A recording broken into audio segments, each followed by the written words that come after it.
এটি কোনো কাল্পনিক বা বানানো গল্প নয়, বরং এই ঘটনার সত্যতা সবাই জানে।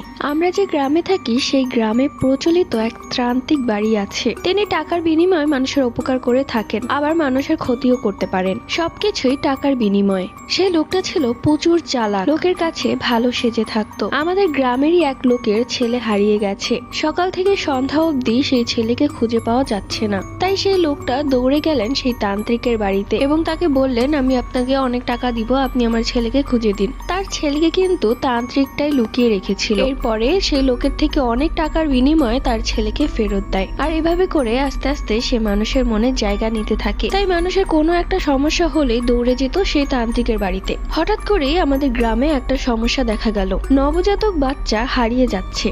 তারা তো একা একা চলাফেরা করতে পারে না, তাহলে কিভাবে হারিয়ে যাচ্ছে? একদিন, 2 দিন, 3 দিনও তাদের খোঁজ পাওয়া যেত না। প্রায় 3 দিন পর সেই বাচ্চার মৃত অংশ